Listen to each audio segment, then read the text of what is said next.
زوجها وبث منهما رجالا كثيرا ونساء واتقوا الله الذي تساءلون به والارحام ان الله كان عليكم رقيبا صدق الله العظيم.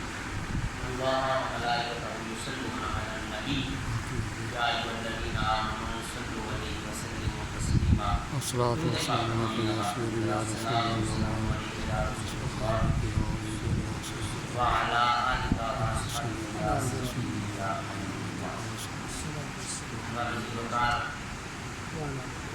سورۃ النساء الحمدللہ، جس کا کہ ہم نے آغاز کر دیا تھا.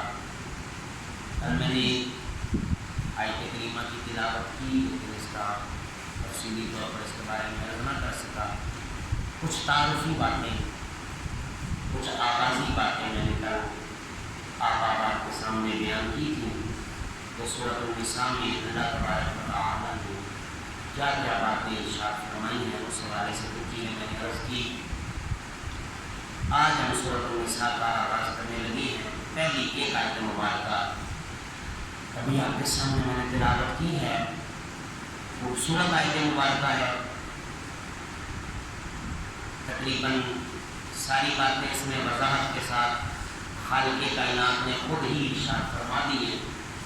صرف ایک بات آپ کے سامنے برکت کے لیے رکھ دیتا ہوں، اس کے بعد ترجمہ کو دعا کرتے ہیں.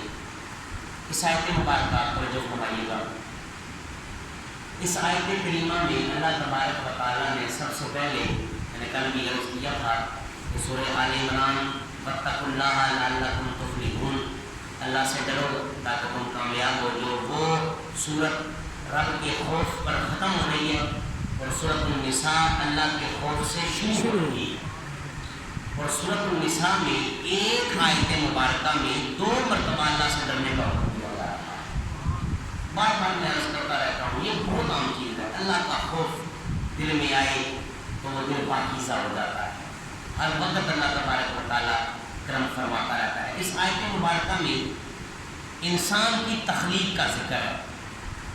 ہمارا یہ عقیدہ ہے مسلمانوں کا کہ اللہ تبارک و تعالیٰ نے سب سے پہلے حضرت آدم پاک کو پیدا فرمایا ہے. سب سے پہلے کس کو پیدا کیا ہے؟ حضرت جناب ابو البشر حضرت آدم پاک کو اللہ تبارک و تعالیٰ نے پیدا فرمایا. پھر حضرت آدم میں سے حضرت حوا کو پیدا فرمایا. پہلے حضرت آدم پاک کو مٹی سے پیدا فرمایا اور حوا پاک کو آدم میں سے پیدا فرمایا. حضرت آدم علیہ نبی جینا، یہ جملہ ذرا سننے والا ہے، خوبصورت ہے، ذوق والا بھی ہے. تفسیر نعیمی حکیم الامت حضرت قبلہ مفتی احمد یار خان صاحب نعیمی رحمۃ اللہ تعالیٰ علیہ، مدارج النبوہ کا بھی حوالہ صاحب سن لیں. حضرت شاہ عبدالحق محدث دہلوی رحمۃ اللہ تعالیٰ علیہ، ایک مرتبہ میں بیان کرتا رہتا ہوں، آج بڑے عرصے کے بعد پھر ان کا حوالہ دیا ہے.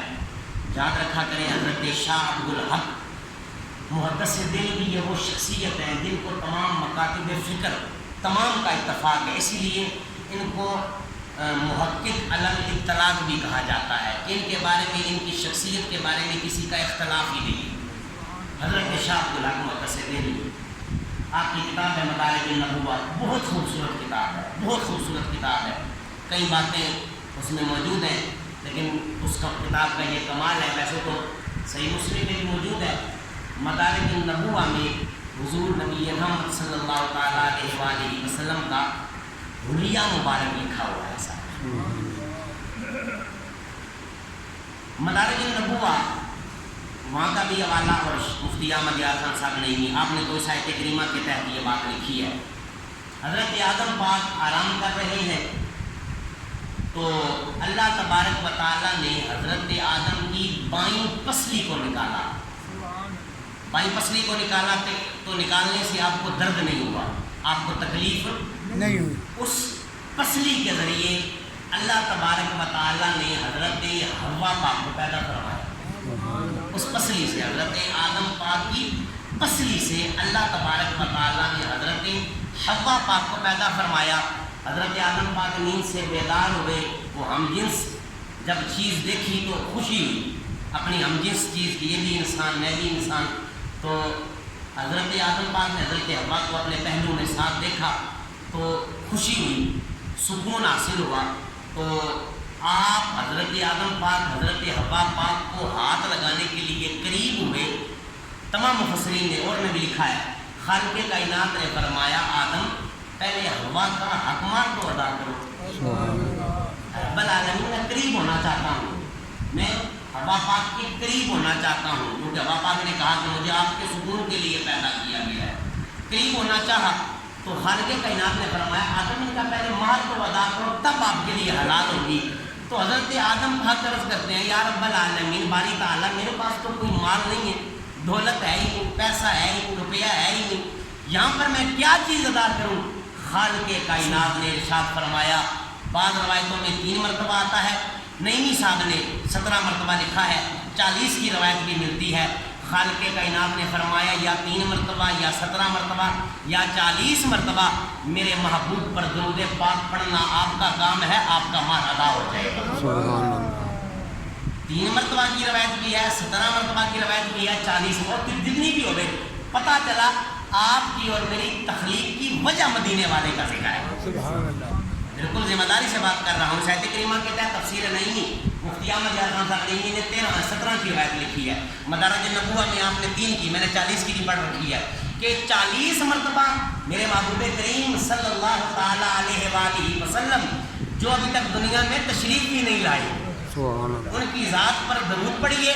ان کے درود پڑھنے سے آدم آپ پر حوا پاک حلال ہو جائے گی. تو پھر اس کے بعد میں آتا ہے کہ پھر حضرت حوا پاک کی آپ قریب ہوئے تو ہماری تخلیق کی وجہ آقا کریم صلی اللہ تعالیٰ علیہ وآلہ وسلم پاک کا ذکر پاک ہے. تو یہ تفصیلی بات میں نے آپ کے سامنے رکھی. اس کے بعد یہی کچھ یہاں پر بیان کیا گیا ہے کہ حضرت آدم پاک کو پیدا کیا، آدم سے حضرت حوا کو پیدا کیا، پھر ان دونوں کے ملاپ سے ہم نے دنیا میں کثیر مرد پھیلا دیے، کثیر عورتیں پھیلا دی. آگے ایک اور بات جس کا میں نے کل بھی ذکر کیا تھا، جو پہلے بھی اللہ سے ڈرنے کا حکم آیا ہے اور دوبارہ پھر ڈرنے کا حکم آیا ہے کہ اللہ سے ڈرو اور رشتوں کو توڑنے سے بچو. یہاں پہ ذکر پتہ کیوں کیا گیا ہے؟ ظاہری سی بات ہے کہ تو مرد کثیر ہو جان گے، عورتیں کثیر ہو جان گیا، لڑائی تو ہوے گی نا. یہ اس وجہ سے یہاں پر یہ ذکر کیا گیا ہے کیونکہ پیچھے ذکر آیا نا وَبَثَّ مِنْهُمَا رِجَالًا كَثِيرًا وَنِسَاءً، پھر اس سے ہم نے کثیر مرد پھیلا دیے، کثیر عورتیں پھیلا دی. بندہ اکلا ہوئے پھر کس سے لڑنا ہے؟ جب مرد زیادہ ہوں گے، فیملی زیادہ ہوگی تو لڑائیاں تو ہوں گی. اس لیے پھر ساتھ کہا گیا کہ اللہ سے ڈرو اور تم نے رشتوں کو توڑنا نہیں. بخاری شریف کی روایت آقا کریم صلی اللہ تعالیٰ علیہ وآلہ وسلم کا فرمان، میرے آقا نے فرمایا جو جان بوجھ کر اپنے کسی رشتے کو توڑتا ہے، میرے آقا نے فرمایا وہ جنت میں داخل نہیں ہو سکتا. اللہ. مسلم شریف کی روایت آقا کریم صلی اللہ تعالیٰ علیہ وآلہ وسلم کا فرمان، میرے آقا نے فرمایا جو جان بوجھ کر رشتوں کو توڑتا ہے اللہ تبارک و تعالیٰ اس کو اچھی موت نہیں عطا فرماتا. جو رشتوں کو جان بوجھ کے توڑتا ہے اللہ تبارک و تعالیٰ ہمیں رشتوں کو جوڑنے کی توفیق عطا فرمائے. آیت مبارکہ کا ترجمہ بڑا خوبصورت ہے، توجہ کے ساتھ. پہلی آیت مبارکہ ہے سورۃ النساء، 4 سپارہ ہے، اس کا ترجمہ سماعت فرمائیں. اللہ کا قرآن کہتا ہے بسم اللہ الرحمن الرحیم یا ایھا الناس اتقوا ربکم، اے لوگوں اللہ سے ڈرو. الذی خلقکم من نفس واحدہ، جس نے پیدا فرمایا ہے تمہیں ایک جان سے، وخلق منها زوجہا، اور پیدا فرمایا اسی میں سے اس کا جوڑا، وبث منہما رجالا کثیرا ونساء، اور پھیلا دیے ان دونوں سے مرد کثیر عورتیں بھی کثیر. واتقوا اللہ الذی تساءلون بہ والارحام، اللہ سے ڈرو جس کے نام کے ذریعے تم مانگتے ہو، والارحام، اور تعلقات کو توڑنے سے بھی ڈرو. ان اللہ کان علیکم رقیبا، بے شک اللہ تبارک و تعالیٰ ہی ہر وقت تمہاری نگہبانی فرماتا ہے. سبحان اس کا اللہ. مطلب ہے کہ بندہ اگر رشتہ داریوں کو جوڑ کے رکھے، تعلقات کو جوڑ کے رکھے تو نتیجہ یہ نکلتا ہے پھر اللہ تبارک و تعالیٰ آپ کی نگہبانی بھی فرماتا ہے. خالق کائنات سے دعا ہے میرا مالک ان باتوں کو صحیح معنوں میں سمجھنے کی توفیق عطا فرمائے. آمین.